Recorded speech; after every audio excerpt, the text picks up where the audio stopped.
Where do I start? It's been a very active day on world markets, and if a lot of things don't appear to make sense, perhaps it's best not to try to make sense of them.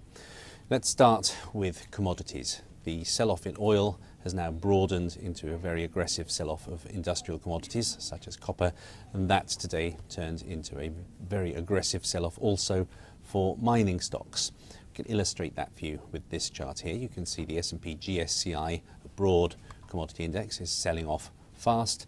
And we're comparing that for you with Glencore, one of the largest mining companies in the world, which went public in 2011, and we can see it's timed that IPO to perfection.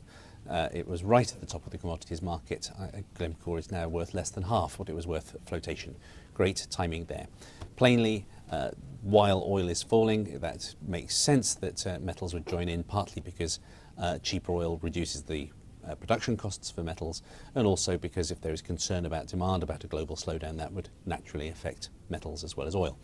As for oil, the positive spin is that Brent crude at one point was up 9% on its low for Tuesday today. The negative spin is that still only brought it back to roughly where it was on Friday afternoon. It remains a very volatile picture for oil, one really only for day traders.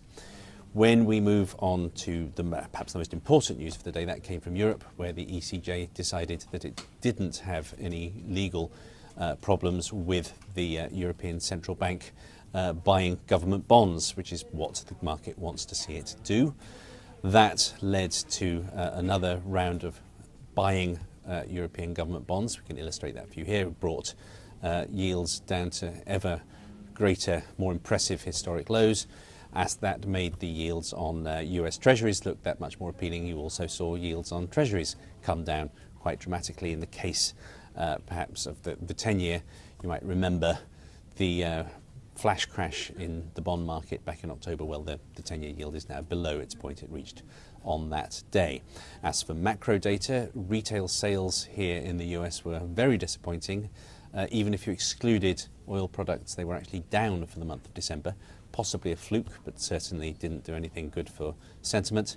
As for earnings, JP Morgan announced results in line with expectations. They got punished for that by the market. It was off some 6% at one point. We hear from Bank of America and Citi on Thursday, traditionally the more the problem child to the banking sector. It'll be interesting to see how they're received. As for the rest of the week, what really matters now is any evidence we get on deflation. We are in the grips of a deflation scare, and that is affecting all asset classes. On Friday, we will hear about consumer sentiment in the US and, most importantly, inflation itself for Germany and the US. Obviously very important at the moment, but perhaps most critically, we just need to keep watching what happens to oil and industrial commodities. Will they continue to fall? Whether or not the deflation scare is justified, it's real and it's having effects across all other markets. Nothing else at the moment is more important.